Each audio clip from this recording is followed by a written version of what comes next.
Tony Agostini has had to rely on his knowledge and skills on countless occasions in violent and often life-threatening confrontations.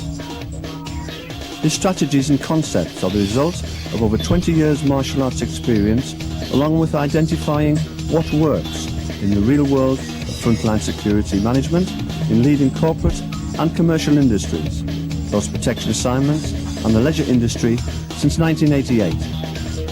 He is an approved and recommended trainer for over 50 London boroughs, including Westminster City Council, and has taught and certified over 1,000 security professionals, while currently working as a threat management and personal training consultant for one of the UK's leading risk management companies. Tony is recognised and documented in the media as taking martial arts into a new era, with the design and implementation of the concept of martial arts called self-protection strategies, putting reputation on the line in order to prove that age, gender, size and fitness should not inhibit anyone from learning self-defense. His personalised training programs were the feature of the ITV News, and he has given advice on self-defense to magazines, local radio stations and television with the BBC Kilroy programme. Channel 4 employed him as the only possible instructor to achieve the challenge of training an impossible candidate for the primetime television documentary called Faking It. The programme resulted in a complete success and was reviewed and regarded as a critic's choice in every national newspaper, with additional coverage in Europe, the United States and Australia.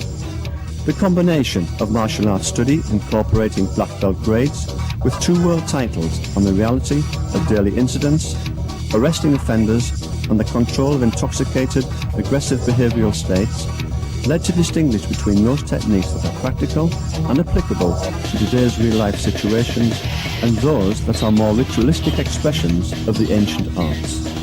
With a range of joint destruction, limb manipulation and restraint holds, he is certified to teach a number of combative arts, including Muay Thai, the British Thai Boxing Council, and Jeet Kune Do under Larry Hartzell of the Jeet Kune Do Grappling Association in Los Angeles, one of the few students of Bruce Lee continuing to teach the art of Jun Fan Jeet Kune Do today.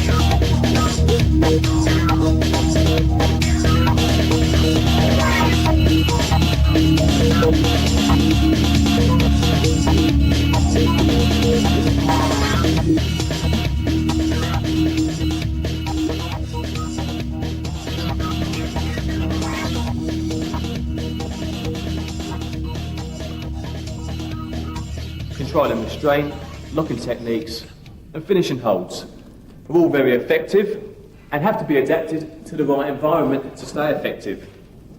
In here there are rules. You can restrain somebody without the worry of another person coming and joining in the fight. But it does have to be pressure tested in the ring. Restraining somebody whilst they're trying to punch you is hard. Has to be tested here in the gym. Outside, completely different arena. There are still regulations. If in a working environment, you have to control somebody using reasonable force. Inflicting the minimum amount of injury. Control and restraint holds do this. They put you in control. I've been in the security industry since 1988. I've had to deal with situations on a daily basis. I can tell you now, they'll keep you in the job, out of hospital and out of prison. What are you doing?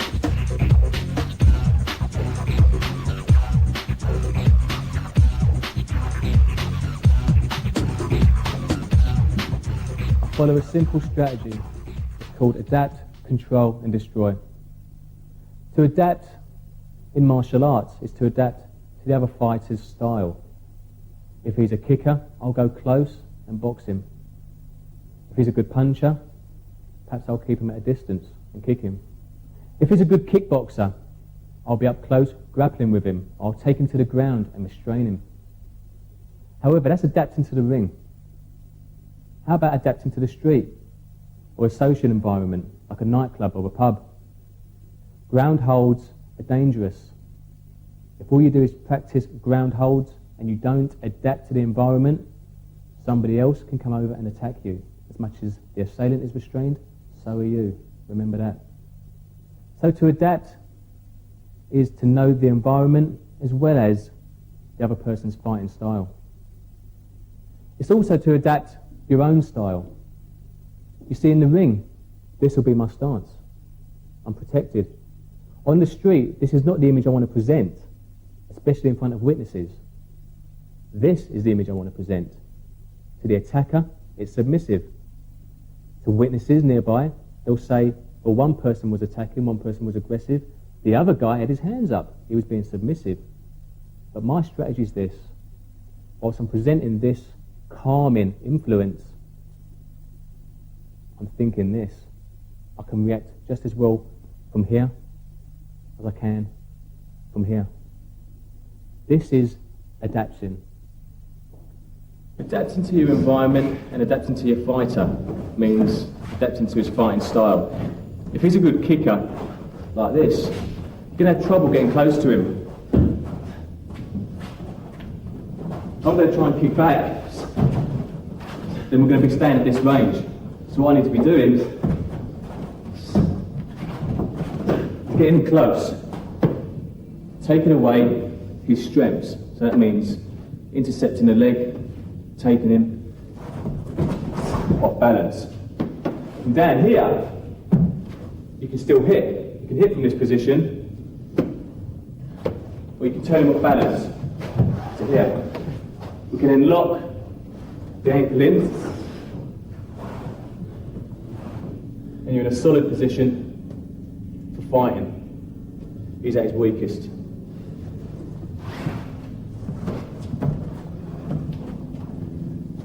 So adapt to your fighter's style, take them to their weakest point. If your fighter is a boxer, very good up close, this could be a disadvantage to you.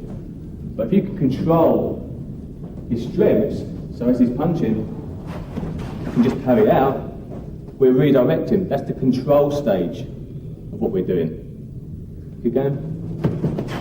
From here, we take it to another level. We can half Nelson hold. He can't punch me from here. If I want to switch him round, I can bring him into here. I can punch. If we want to do this realistically, I can hold him here. Punch him this way. I can knee from here. I can go back to a half Nelson. I can knee in the back. We're taking our fighter to his weakest range. If I bring him around here, I can punch, and I can knee this way. Throw some hooks. I can wrap the arm here. Again, I can headbutt from this range. I can punch. He can punch me with that, but I can check him off. Move into a position here where if he tries to punch me, well, I can headbutt him and I can elbow.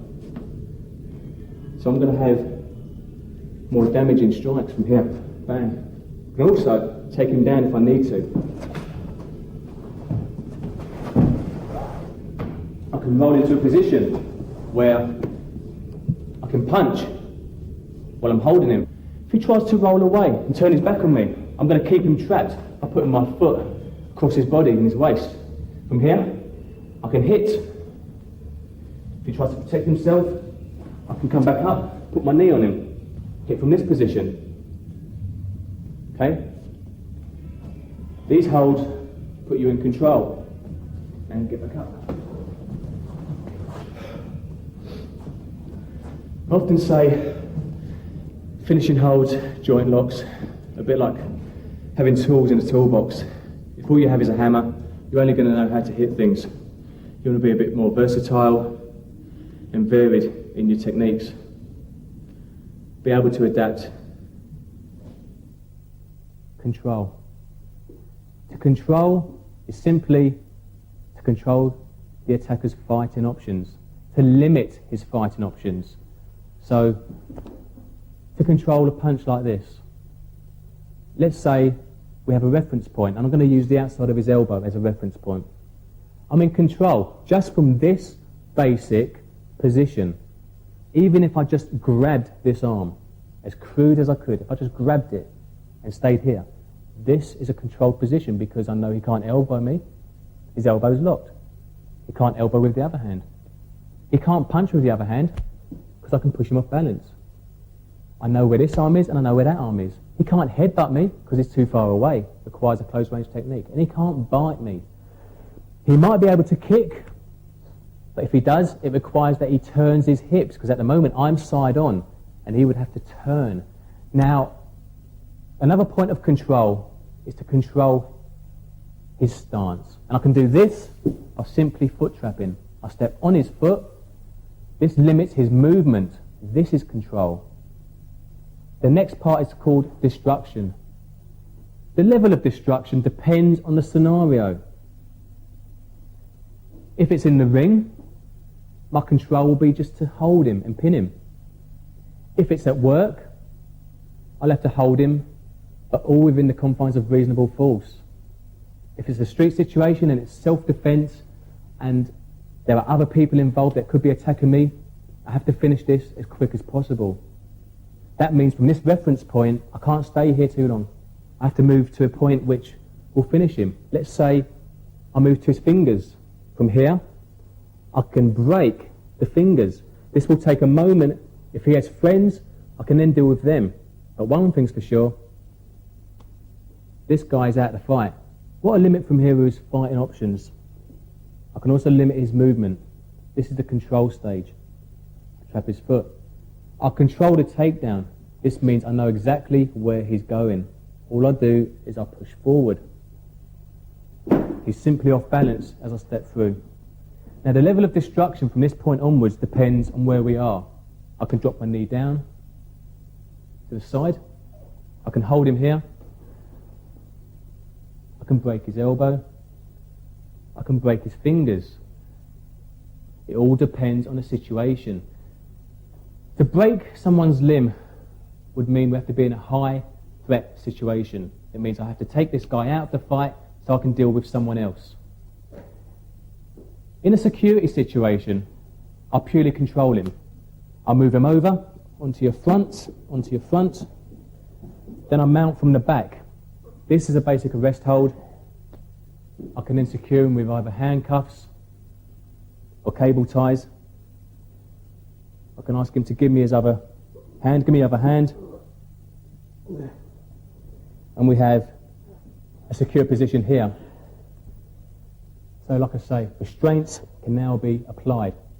This would be adapting to a law enforcement situation or environment where I don't have to worry about being attacked from behind because perhaps I've got cover watching my back.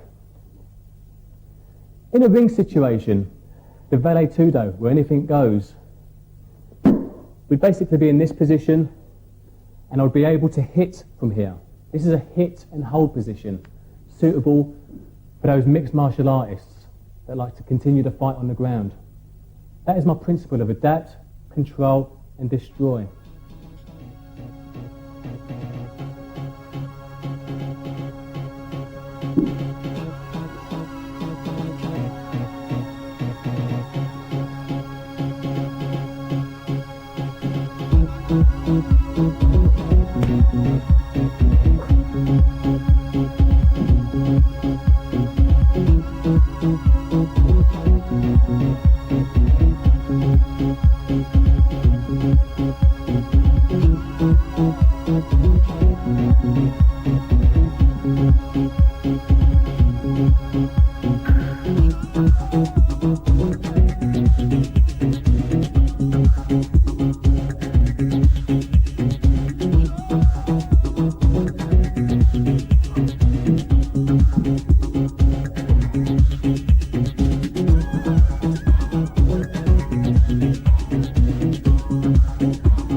Lock flows allow you to move from one point of the body to another in one continuous motion.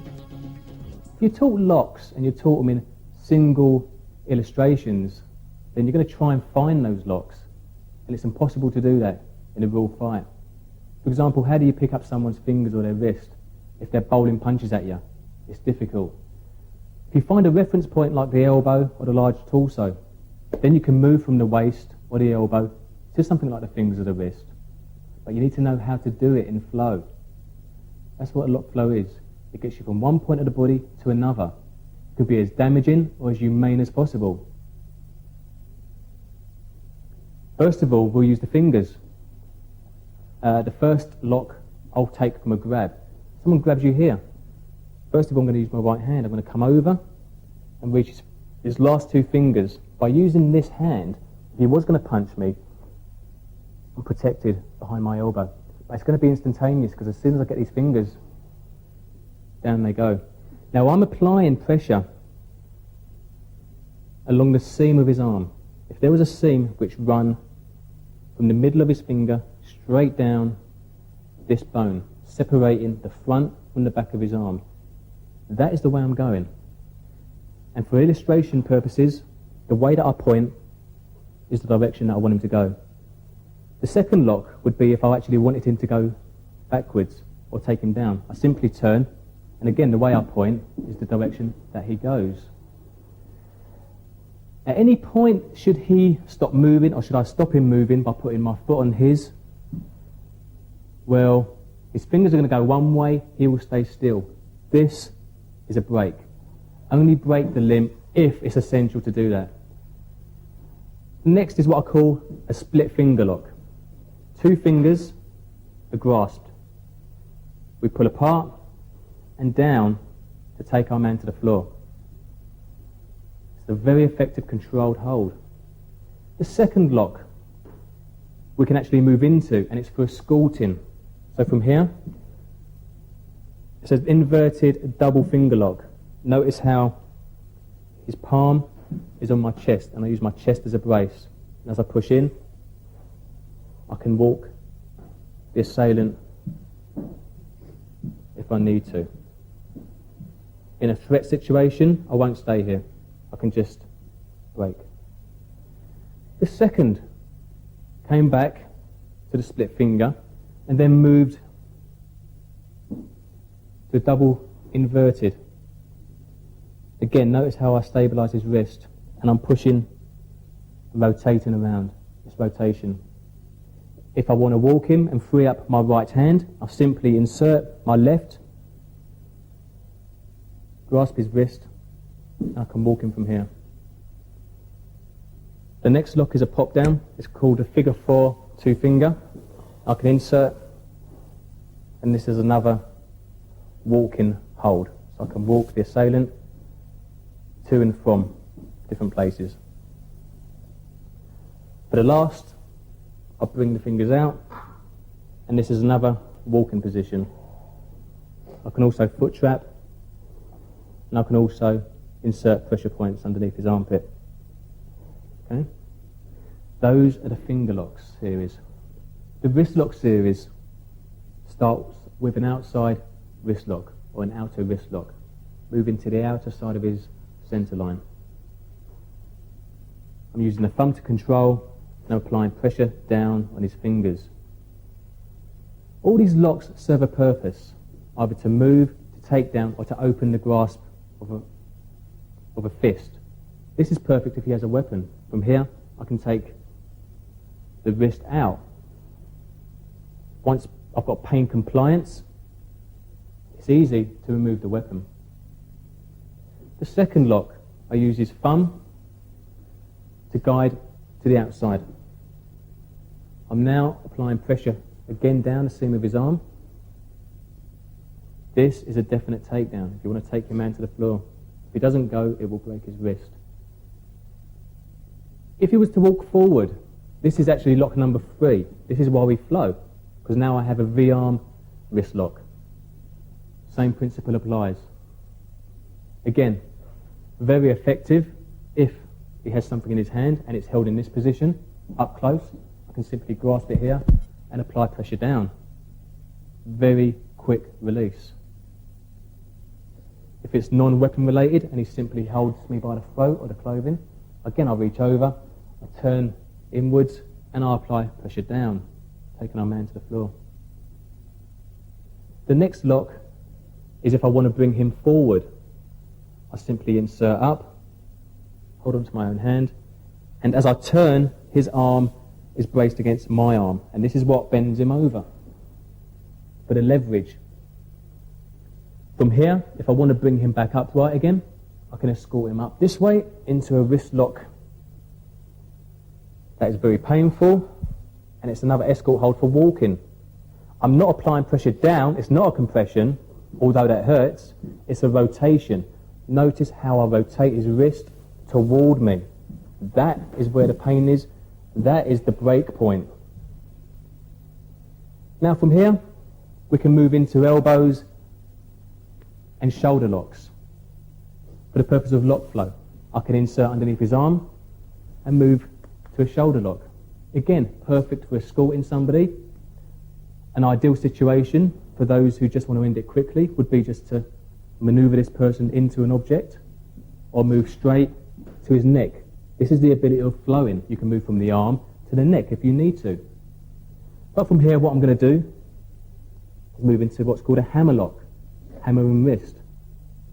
Now, if I don't want to keep him here and I want to bring him back upright, I simply move down to his thumb, I bring the arm under, and I have him in a thumb compression. Notice as I keep his thumb here, I pull down on his hand. Again, this is for compliance. You'll notice he might be going up on his toes. You know you have pain compliance when he does this. A great walking hold.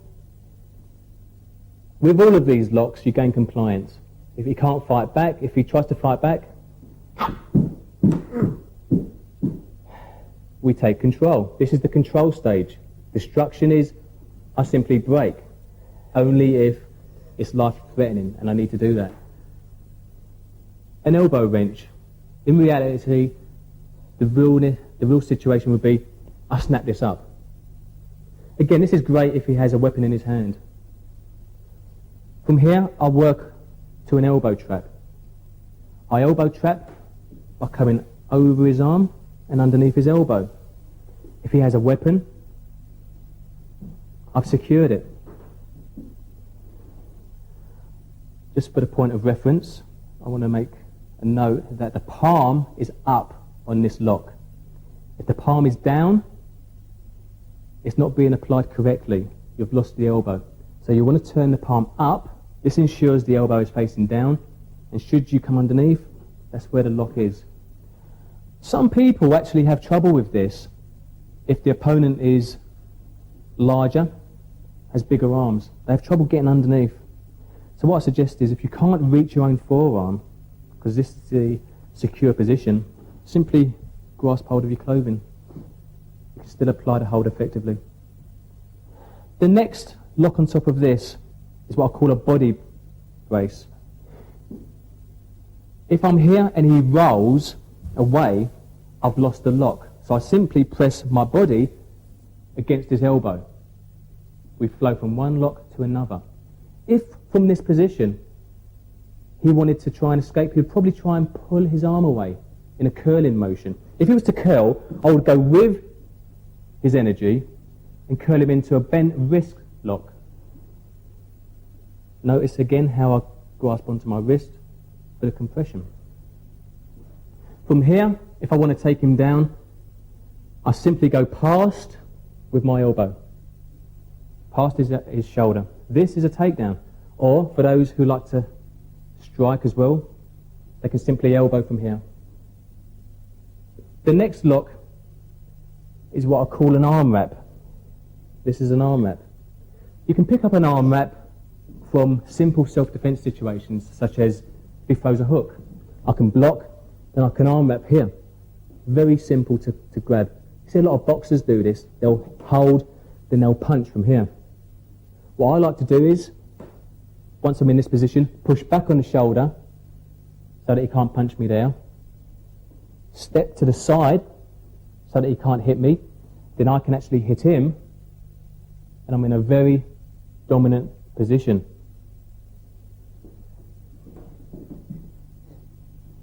If he straightens the arm wrap, then I have an elbow trap. I simply push onto his shoulder and I lock the elbow. That is a secure hold. I can also turn and I can punch from this position and go back. If he goes to hit me with that hand, pain compliance stops him. If I wanted to, I can actually check off that shoulder and grasp onto this arm. And this is a position we end up in. Similar to the last, but slightly improvised. For the environment, it's all about adaptation. Now, if from here I want to take his neck, I know how to flow. I pass the arm and I move to his neck, to a half Nelson. Half Nelson holds are easy to pick up. If he's the sort of person who throws in bowling overhand rights, I can pass, I can come up here, and I have a half Nelson. Very easy. I've used this so many times on the door.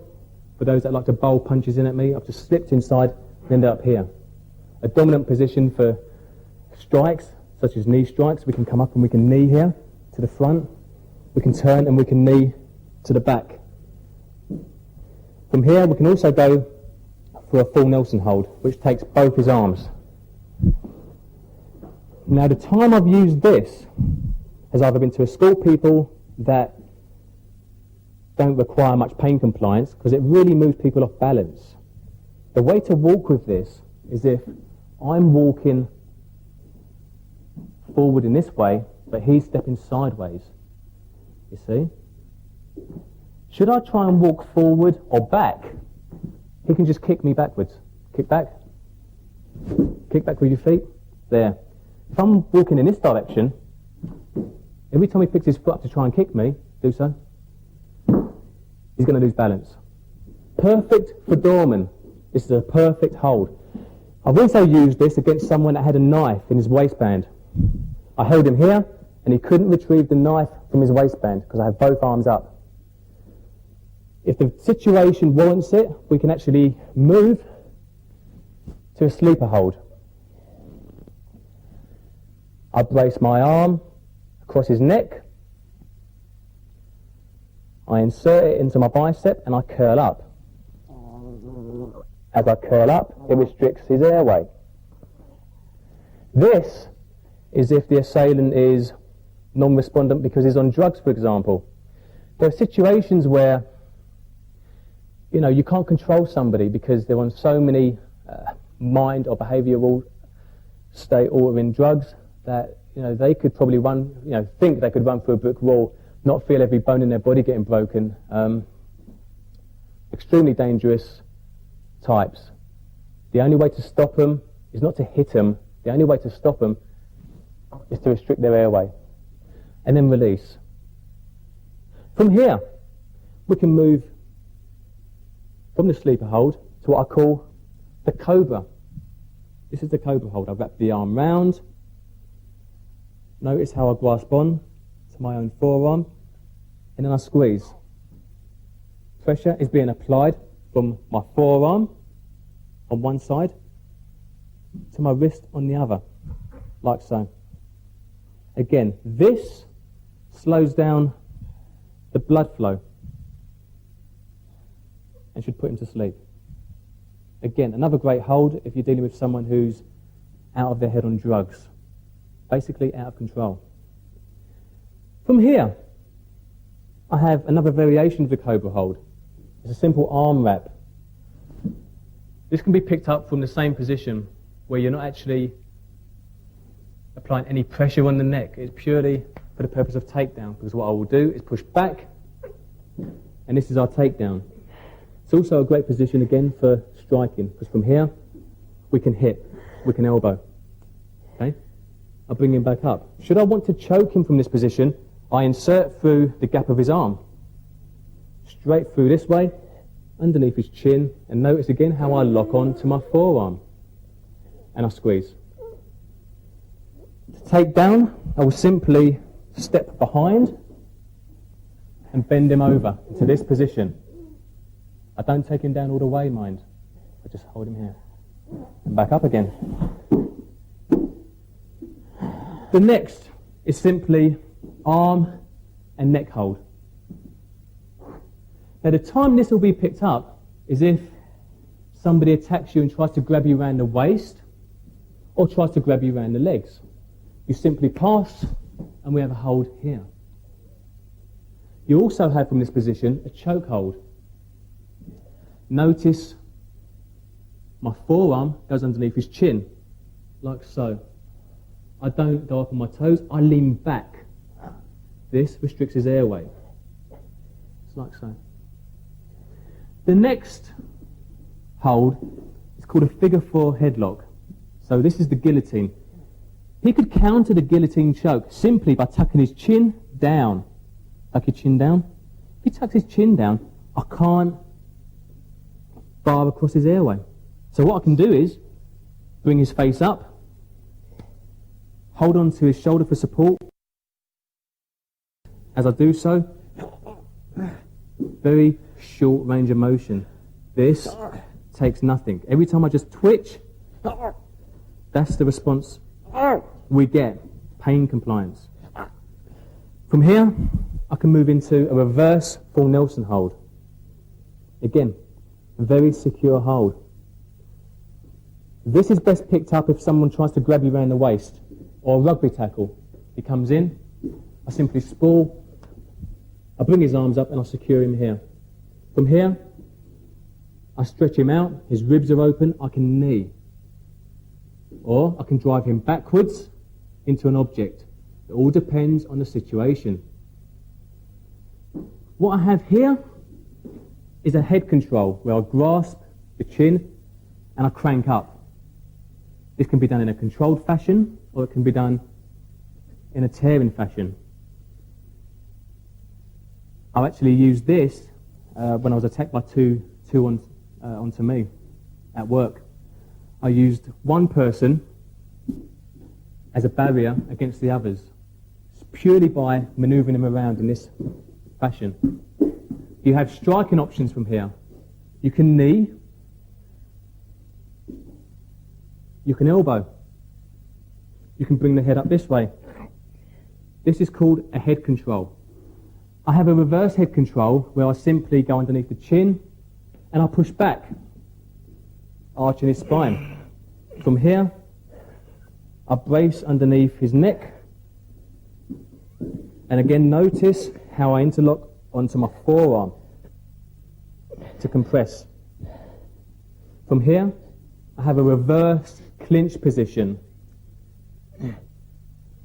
I bring my forearms in tight, I grasp on to his chin. This is a reverse clinch position.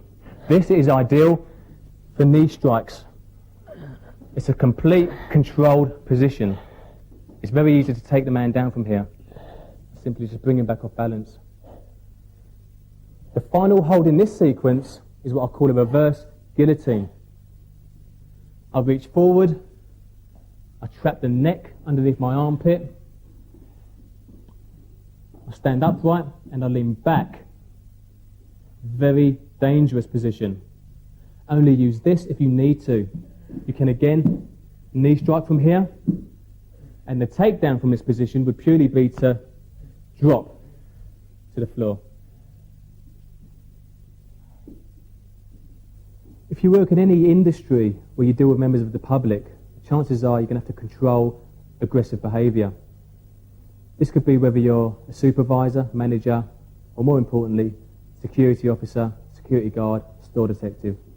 Even in hospitals, you need to control unruly and aggressive behaviour. So this is why the controlled holds don't just control the upper portion of the opponent's anatomy, but their movement as well. If I was just to step on his foot, I have a foot trap. By pushing him forward, he loses balance. Very simple and straightforward. I can bring him back to his feet by operating a finger hold. Off of any of these locks, I simply step on his foot and he's off balance. There's a need for controlled takedowns. I couldn't do a dynamic throw or sweep if we were in a main road situation. He might go underneath a bus, fall into incoming traffic. You have to ask yourself, what is the environment and can I adapt to it? That's the whole point of adaptation. We adapt, then we control. I can step on his foot with either of my feet. If it's this side, I step forward, I take him down. I step across. Finishing holds are what come next. Arrest holds. I keep him pinned so he can't look up. His arms straight. This is an arrest hold. We can now wait until the police arrive. His other arm's trapped. If I want compliance, I just grasp his fingers. Okay, you're going to comply. If, from this position, I've got control and compliance, I simply bring him back up to his feet. On your feet, sir, on your feet. And I can walk him. And we're back to these positions again. To take down from this position, I simply step on his foot. I pivot. Down he goes. I step over. I have him in this position here. Control. I might want to roll him onto his front. Onto your front. I can mount from the back. Give me your other hand, sir. Give me your other hand. We have our rest position again. Here. We can hold him or cuff him if need be. They are all effective, and although they administer pain, non-life threatening. The techniques you've got are going to be more of a hindrance than an asset if you can't adapt them to the environment. Now, in an environment like this, a pub scenario, any security professional has to assess the environment and adapt to it. Adapting means identifying other threats. Ashtrays, glasses, empty bottles all become incidental weapons. They all become ammunition in the wrong hands. So if you go to escort a person out at any point, move these first. If he questions what you're doing, just going to move this away for you, mate. Just going to take the empties away, okay? So I'm constantly saying what I'm doing. I'm going to engage him in eye contact anyway to see what level of behaviour he's giving back. Is he hostile? Is he staring? Or are his eyes glazed in any way? So we've got to assess their behavioural state. Now the thing is, he may actually be holding a glass, which he doesn't want to give up. He'll have a little bit of drink left in it. So I'm going to say, come on mate, time to go. Now notice I'm approaching from the side that he's holding the glass. I want to point out now that if I approached from the opposite side, which has actually been a common mistake for a lot of doormen, a lot of security personnel, they've come in from this angle and the glass has been thrown up into their face. There have been thousands of incidents of glassings, and a lot of it could have been removed. So we're going to approach from the side that is holding the weapon. This way, hello mate, it's time to go. If he ignores me, be it verbal or he just says nothing, the next stage is any sudden reactions with his right arm, I'm just going to keep pressed to the table. I can then remove the glass by keeping his wrist pressed and just peeling this out. Then from here, I'll just go back to his hand. I can bring the fingers into play and get him up onto his upright position. Or if I'm holding him and I remove the glass this way, I can take the last two fingers on your feet, mate. We have an inverted 2-finger straight arm bar, and I can walk him out. If you take a seat there. The main thing is getting this out of his hand. Once this is gone, the threat's reduced. If you're dealing with bottles, he can have a stronger grip on what he's holding. They're not as bulky as pint glasses, so we've got to look at how he might be holding it. Same principle applies though. I approach from the side. This is what I call my safety zone. I grasp onto his wrist and the thumb area. That way, any sudden movements, bring it up, just press it back down to the table. That's the first thing I'm doing. Now, if he's holding it by the base of the bottle, all I do is use the neck as a lever. And I just prise this out of his hand. Now hold that really tight. Okay, there we go. Very quick release. Hold it really tight. There. Okay, if he's holding it by the neck of the bottle, and we've got nothing to grasp, then I'm going to go for the base. Same principle applies though. I keep the wrist straight and the thumb. And the reason I'm holding this is because if I don't, and I go to take this out, the wrist is flexible and I'm not going to take it. Hold it still, and I use the bottle as a lever. So if you notice what I'm doing, I'm just pushing up towards his thumb. Like so, hold it really tight, and it's out. Now depending on how I'm holding him, if I'm holding him with my left hand, once this is gone, I'll bring my right hand over, I'll take his fingers, and I'll bring him up into a straight arm bar. Again, I use my chest as a brace here, and I can walk him. Come back. Sit down. Just hold the bottle one more time by the neck. If I don't hold him with my left, but I approach from the right, so I'm one hand on the shoulder, one hand here, I'll come around this way, and I'll disarm from the inside instead of the outside. Same principle. I keep the wrist straight, and I remove the bottle. This goes over, the palm is turned up, and we'll use the elbow trap on your feet, and sit down again. Finally, if at any point before I get the elbow lock, he tries to get up, I can actually use my arm to keep him trapped down. It's a body trap, so I'll keep him here. Get back up again. Right, stay there, mate. Alright, just stay there. Calm down. Right, and then we secure our position. Okay? I can also take him forward if I need to, or just walk him out. And obviously, because we can flow from one lock to the other, I can move down his arm and keep him at distance with a finger compression. Okay.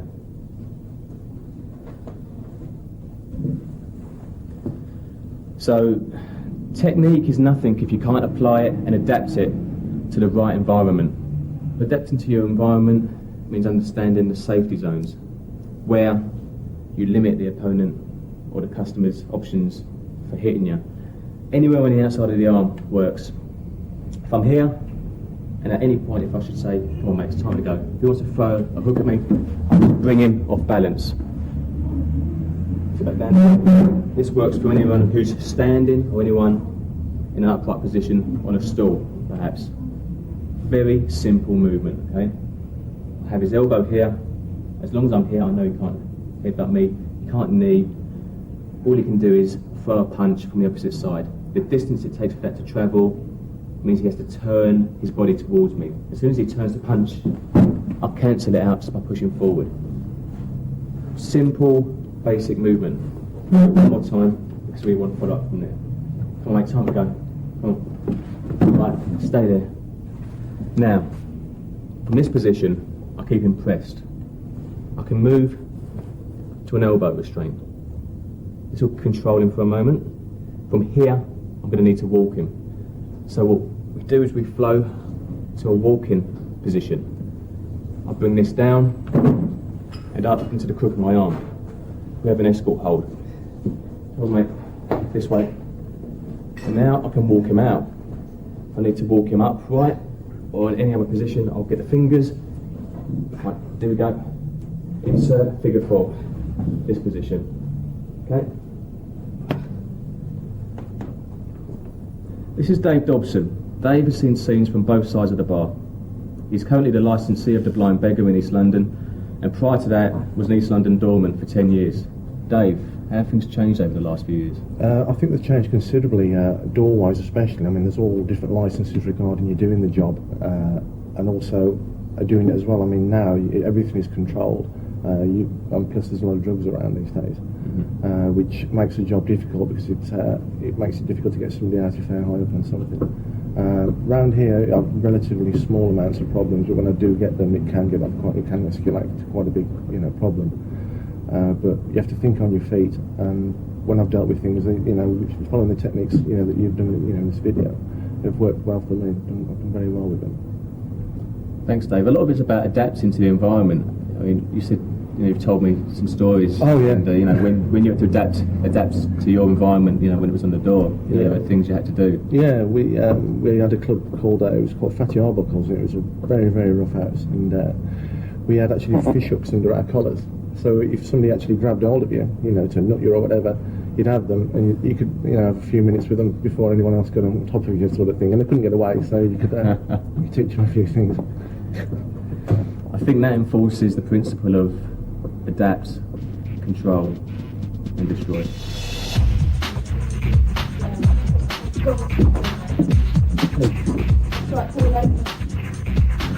You missed one from me, right?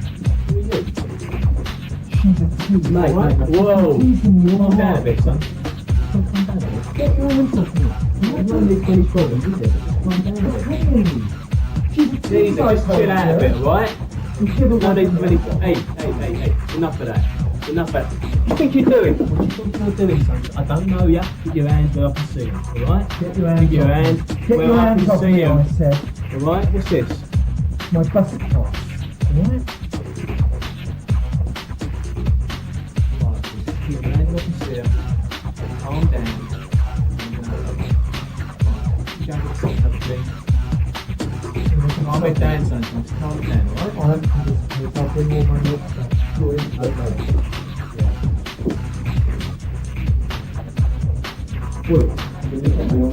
No, don't give me that, alright? Look at you.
I only showed you a few techniques today which are of a larger grouping of techniques. They all come from experience, they've all been tried, they've all been tested.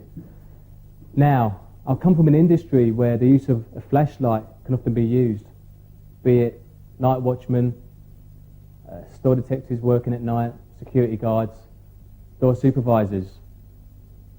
If you've not trained to restrain somebody with the use of a mag light, then there are safer ways of controlling them than physically striking them. This is just a couple that we've got.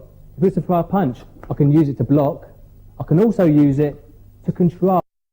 Control being the key word here. If I want to bring him up, I can go for a neck hold, come along. He can still breathe, and I'm just walking him from one position to another. If I want to move down his arm, I can do so again. And if I want to take the wrist, simple. I just clamp on. To bring him back upright, here we go. Simple escort hold. I don't have to batter him to be in control.